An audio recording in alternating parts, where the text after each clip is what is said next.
Selamat malam adik-adik. Kita mau memulai persekutuan Kamis kita pada malam hari ini. Cici undang semua untuk boleh bangkit berdiri. Kita mau sama-sama menaikkan pujian. Hidupku bukannya aku lagi, tetapi Yesus yang di dalam.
Tuhan Yesus, terima kasih untuk kesempatan yang Tuhan berikan kepada kami. Kami masih dapat memuji nama Tuhan serta merenungkan firman Tuhan.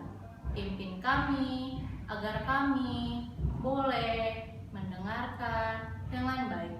Hanya di dalam nama Tuhan Yesus kami berdoa. Amin. Diserahkan kepada Romo. Selamat malam adik-adik, silakan duduk. Kita akan melanjutkan pembahasan kita dari Kisah Para Rasul pasal yang ke-16 ya. Kisah Para Rasul pasal yang ke-16. Kita sekarang masuk ke ayat 35 sampai 40. Mari kita membuka Alkitab kita di Kisah Rasul 16 ayat 35 sampai dengan ayat 40. Minggu lalu kita sudah mendengar cerita mengenai kepala penjara. Ingat ya, kepala penjara di Filipi. Kenapa bisa sampai kepala penjara Filipi? Ingat, awalnya kasusnya dari perempuan tenung. Ya, Paulus mengusir karena perempuan tenung mengganggu, meskipun dia berbicara yang benar, tapi dia mengganggu pekabaran Injil sehingga Paulus usir. Dan perempuan tenung ini kehilangan kemampuannya untuk tenung, sehingga tuan-tuannya yang tadinya dapat uang sekarang sudah tidak dapat uang lagi. Ya, mereka marah, kumpulin orang-orang, bawa Paulus dan Silas ke pasar, kemudian langsung disobek bajunya, disiksa, langsung dimasukkan ke dalam penjara, ditaruh di penjara yang paling tengah, kakinya dipasung. Wah, jahat sekali ya, tanpa diadili. Tapi kemudian Paulus tidak sedih, dia masih tetap menginjili di dalam penjara ya. Paulus tetap menginjili di dalam penjara. Waktu itu dia menyanyi dan berdoa. Kemudian Tuhan mengadakan satu gempa dan sehingga pintu-pintu penjara terbuka semua. Dan waktu pintu penjara terbuka, tidak ada yang pergi. Ya, kepala penjara waktu lihat, waduh, mati saya, mati. Ya, karena tadinya dia disuruh menjaga.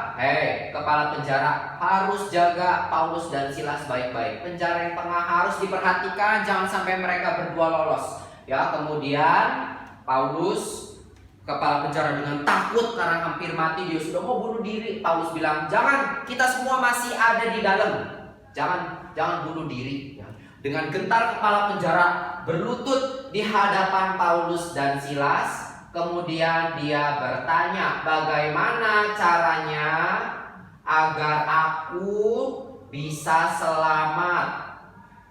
Kemudian Paulus dan Silas menjawab, kamu harus bertobat dan percaya kepada Yesus Kristus. Ya, setelah percaya kepada Yesus Kristus, baru kamu akan diselamatkan dan kamu akan bersukacita. Ya, jadi ini ceritanya di sini. Kemudian Paulus dibawa ke rumah kepala penjara ya, dan seluruh keluarga kepala penjara Filipi bertobat. baik. Ya. Kepala penjara Filipi orang Yahudi bukan? Bukan. Bukan orang Yahudi. Ingat, Paulus datang ke kota Filipi mula-mula menginjili kepada orang apa? Orang Yahudi, yang Lydia.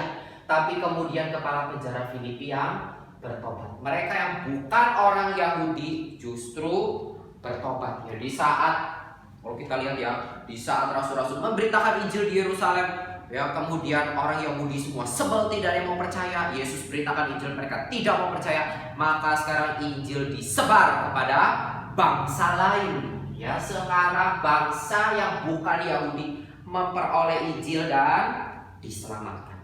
Ya. Sekarang Paulus ada di rumah kepala penjara. Maka kita melihat kisah selanjutnya dari ayat ke-35. Mari kita baca ayat ke-35. Semua buka Alkitab. Kisah Para Rasul 16 ayat ke-35. Setelah hari siang, pembesar-pembesar kota menyuruh pejabat-pejabat pergi kepada kepala penjara dengan pesan, lepaskanlah kedua orang itu. Ya. Kemudian setelah Paulus bisa keluar ya ke rumah kepala penjara yang luka-lukanya dibersihin, sekarang pejabat kota langsung seenaknya aja. Udah, pembesar kota suruh pejabat suruh datang kepada kepala penjara. Hei, kepala penjara, sekarang tolong lepaskan dua orang ini, si Paulus sama Silas. Udah, bebasin aja. Ingat ya, Paulus dan Silas di penjara tanpa diadili. Mereka tidak diadili terlebih dahulu. Kemudian ayat 36 kita baca. Kepala penjara meneruskan pesan itu kepada Paulus. Ya, kepala penjara ngomong kepada Paulus, ngomong apa? Pembesar-pembesar kota telah menyuruh melepaskan kamu, jadi keluarlah kamu sekarang dan pergilah dengan selamat. Ya, kepala penjara mungkin senang. Paulus, ya.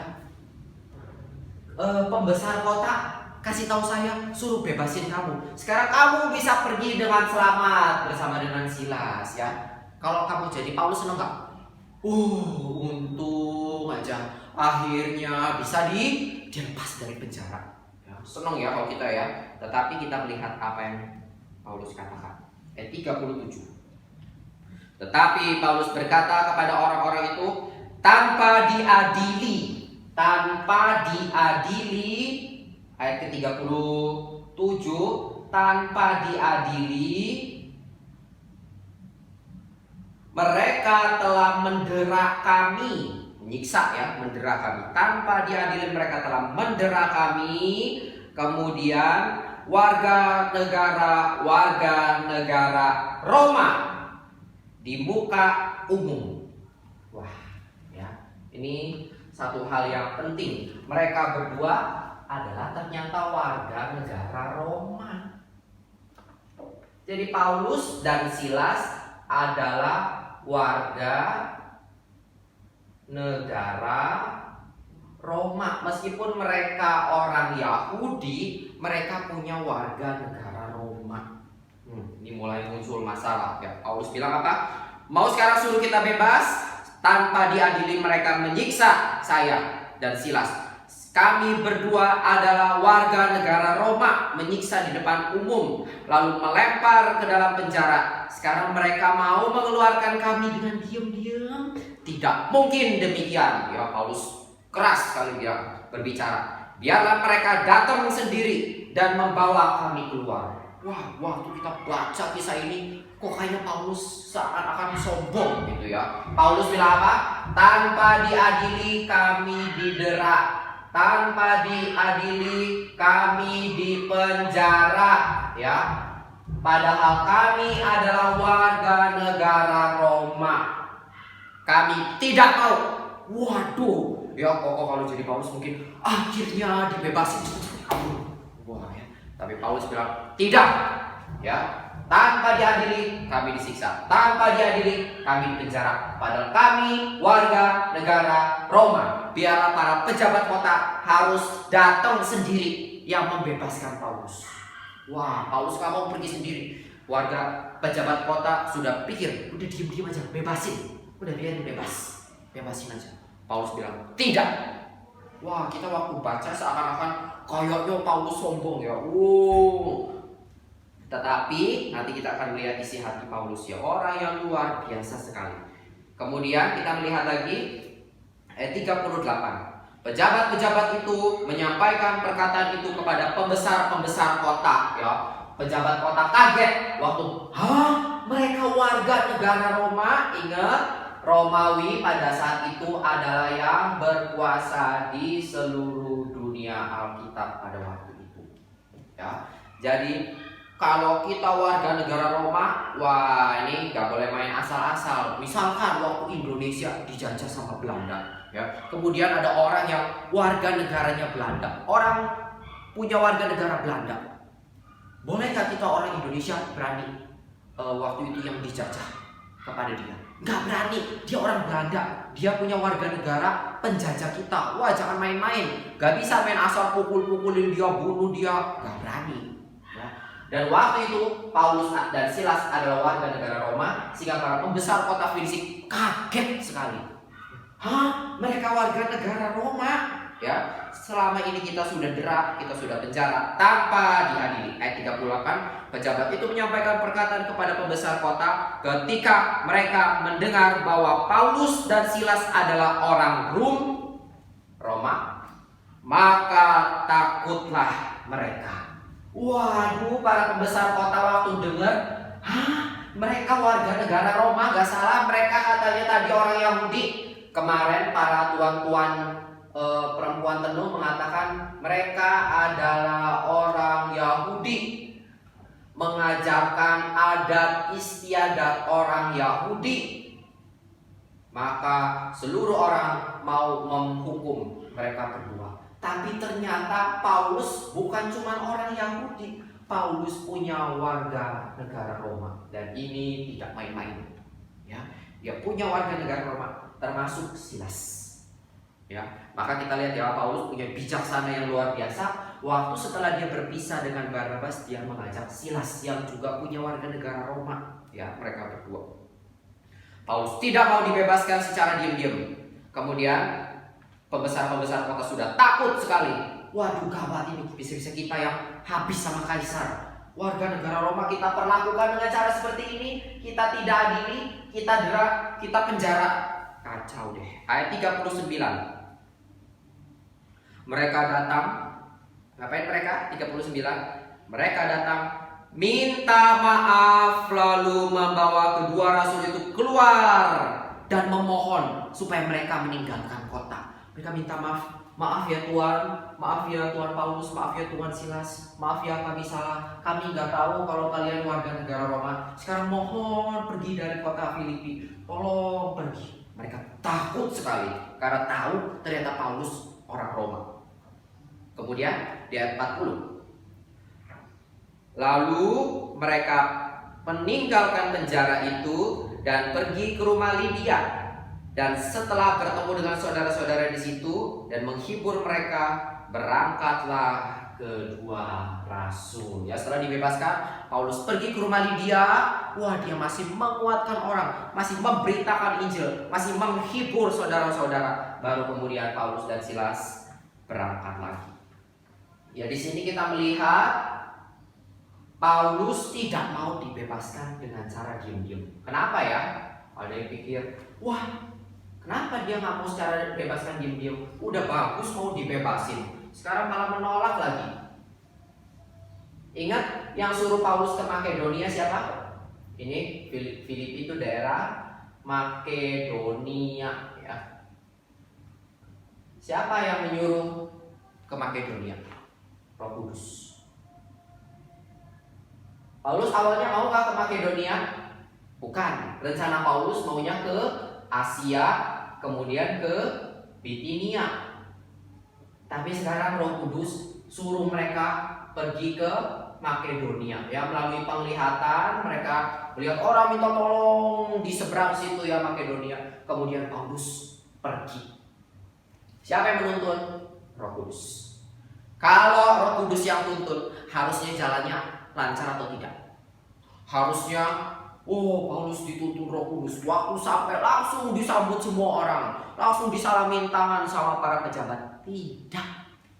Ya, maka orang yang bilang, kalau ikut Yesus kamu akan jadi pinter, akan menjadi orang kaya, akan tidak ada kesulitan. Oh, ya, kita melihat Paulus waktu mengikuti pimpinan Roh Kudus justru tidak gampang, justru mendapatkan banyak kesulitan. Ya, kita melihat di sini, tetapi Paulus tetap taat kepada pimpinan Roh Kudus.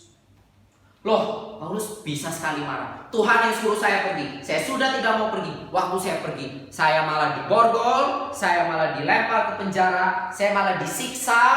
Waduh, dan saya sekarang mau dihancurkan namanya, disuruh keluar diam-diam. Sekarang kita bahas ya. Waktu para pejabat kota meminta Paulus dan Silas untuk pergi secara diam-diam, dibebaskan secara diam-diam, ya. Misalkan seluruh daerah Ampera nih ya, sudah tahu ada 2 orang yang mengajarkan ajaran sesat. Misalkan ya, ada tiba-tiba 2 orang muncul ya ke Ampera ya, misalkan masuk ke depan GKI Ampera, kemudian setiap kali orang yang pulang ibadah diajarin, jangan pergi ke gereja tempat yang salah ya, orang ini sebarin ajaran yang salah. Kemudian orang ini ditangkap oleh polisi, kita lapor kepada polisi, orang ini ditangkap, kemudian orang ini mau dibebaskan secara diam-diam. Semua orang tahu, oh ini ngajarin yang sesat. Kemudian sudah ditangkap polisi. Kemudian polisi bilang, sudah, kamu jangan ngajarin sini lagi yang sesat-sesat ya, pergi aja diam-diam. Kemudian 2 orang ini pergi diam-diam. Waktu tiba-tiba dia lewat depan rumah kamu, ya, kemudian dia ketok rumah kamu, permisi, saya mau cerita, jangan kita ke gereja, jangan ini, jangan itu. Dia ajarin ajarannya. Kamu percaya nggak? Tidak. Ya. Kamu pikirnya apa? Oh, dia memang pengajar ajaran sesat. Sekarang sudah dilepasin diem-diem. Ya, orang taunya apa? Emang pengajar sesat, makanya ditangkap polisi. Sekarang sudah dibebaskan. Diem, secara diem. Ih, dia mengajarin yang sesat. Jangan mau terima dia, Sama seperti kasusnya Paulus. Kalau Paulus dilepaskan secara diem-diem, ya, dari tadi yang dirame-rame ditangkap di penjara, orang tahu, oh ini ngajarin yang gak bener nih. Ya, kemudian sekarang disuruh lepasin diem-diem. Orang taunya Paulus mengajarkan yang benar atau yang salah? Diem-diem ya lepasinnya. Ya tentu orang-orang sekitar taunya Paulus mengajarkan yang salah, dan ini yang Paulus tidak mau. Ya. Maka Paulus bilang apa? Kami warga negara Roma, kami tidak boleh asal-asalan diderak di penjara. Harus lewat yang namanya pengadilan. Kalau tidak lewat pengadilan, tidak boleh. Mereka tidak diadili. Paulus bilang, kalau kamu mau bebaskan saya, tidak boleh diem-diem. Kamu sendiri yang harus bawa saya keluar, supaya seluruh orang Filipi lihat, oh ternyata pembesar kota yang salah. Oh ternyata mereka tidak mengajarkan ajaran yang sesat. Oh ternyata mereka adalah orang yang benar. Apa yang Paulus pikirkan? Dia bukan sombong. Dia bukan memikirkan dirinya sendiri. Wah, nama saya sudah tercoret di penjara gara-gara ngajarin ajaran yang sesat. Ya, kemudian suruh lepasin diem-diem. Tidak, Paulus tidak memikirkan dirinya sendiri. Yang dia pikirkan adalah, kalau saya keluar diem-diem, orang akan mencela Injil. Ya, waktu Paulus mengabarkan Injil, diam, jangan ngomong, kamu ngajarin yang salah. Buktinya kamu ditangkap oleh para pembesar kota, di penjara lagi. Sekarang kamu mau ngajarin, diam, kami nggak mau dengar. Pergi. Wah, ya, ini bisa menghambat pengabaran Injil. Maka Paulus bukan memikirkan dirinya sendiri, bukan karena nama saya dicoreng, bukan. Ya, Paulus tidak memikirkan diri. Yang dia pikirkan adalah Injil Tuhan. Kalau Paulus keluar diam-diam, maka Injil Tuhan akan dicoreng. Ya, maka orang Filipi tidak akan percaya kepada apa yang Paulus katakan lagi. Tetapi waktu sekarang seluruh orang Filipi ada di situ, pembesar kota yang bawa Paulus dan Silas keluar. Oh, ini orang kota langsung tahu, ternyata pembesar kota salah. ternyata pembesar-pembesar kota tidak mengadili mereka yang salah tangkep, bukan salah Paulus dan Silas. Maka Paulus dan Silas bisa lanjut mengabarkan Injil. Maka Injil Tuhan tidak dicela. Kita melihat ya diri Paulus, rasul yang bisa kita belajar. Yang dia pikirkan bukan dirinya, hidupku bukannya aku lagi. Saya sudah tak pikir diri. Mau nama saya dicoreng terserah, tetapi Yesus di dalam aku. Tetapi Injil Tuhan itulah yang penting. Jangan sampai nama Tuhan dipermalukan gara-gara saya. Itu yang Paulus pikirkan ya. Seringkali kita lebih mementingkan diri. Aduh, malu kalau ketahuan gimana nih? Gimana nih? Misalkan kita mencuri. Waduh, kalau ketahuan gimana nih? Muka saya harus tutup. Wah, ya. Kita selalu memikirkan diri. Tetapi Paulus selalu memikirkan Injil Tuhan. Kalau saya sebagai rasul yang mengabarkan Injil, ya, kemudian saya berbuat salah, maka yang dipermalukan adalah Injil, maka yang dipermalukan adalah Kristus, dan Paulus tidak mau. Ya, maka Paulus dengan keras mengatakan, saya tidak mau dibebaskan diam-diam. Pembesar kota harus datang, bawa keluar, supaya seluruh orang tahu bukan saya mengajarkan ajaran yang sesat, karena saya tidak mengajarkan adat istiadat Yahudi, tapi yang saya beritakan adalah Yesus Kristus. Kita belajar dari Paulus ya, bukan kepentingan diri, tetapi Injil Tuhan, Injil Kristus yang lebih penting daripada diri saya sendiri. Bukan lagi untuk kemegahan diri, bukan lagi untuk nama baik, yang penting adalah nama Injil, nama Yesus Kristus. Kenapa Paulus mau hidup susah begini? Ikut pimpinan Roh Kudus justru malah susah, malah ditangkap, diderak, dipenjara. Ya, ternyata ikut Tuhan bukan nggak selalu jalannya lurus, lancar ya. Wah, enaknya Paulus datang disambut, masuk ke dalam gedung para pembesar ya, dijamu dengan makanan. Tidak. Ya, waktu kita memberitakan Injil, dunia tidak akan baik kepada kita, ya, tetapi Yesus mengatakan kamu harus jadi saksi dan aku menyertai. Ya, tidak akan mudah, tetapi Yesus Kristus menyertai. Maka apapun yang kita kerjakan bagi Tuhan, bagi Injil adalah yang penting adalah Injil Tuhan, yang penting adalah Yesus Kristus. Bukan diri saya bukanlah yang penting, tetapi Yesuslah yang penting. Mari kita berdoa.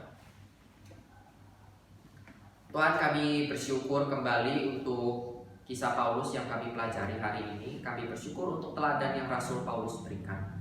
Bagaimana dia bukan sombong, dia bukan memegahkan diri, tetapi Paulus memikirkan Injil Tuhan. Paulus memikirkan nama baik. Biarlah hidup kami pun boleh mencontoh daripada teladan Rasul Paulus. Biar di dalam hidup kami bukan mementingkan diri kami sendiri, tapi kami boleh lebih mementingkan Injil Tuhan, Injil Kristus. Biarlah nama Tuhan dipermuliakan melalui hidup kami, bukan justru dipermalukan. Tolong Tuhan jaga kami, tolong Tuhan jaga nama baik kami, sehingga biarlah nama Tuhan dipermuliakan melalui kami, bukan justru dipermalukan melalui kami. Ampuni kami ya Tuhan kalau kami seringkali mungkin mempermalukan nama Tuhan. Ajar kami ya Tuhan hidup dengan baik, sehingga orang melihat kami boleh memuliakan Bapa yang di surga. Di dalam dan demi nama Tuhan Yesus kami berdoa dan kami bersyukur. Amin.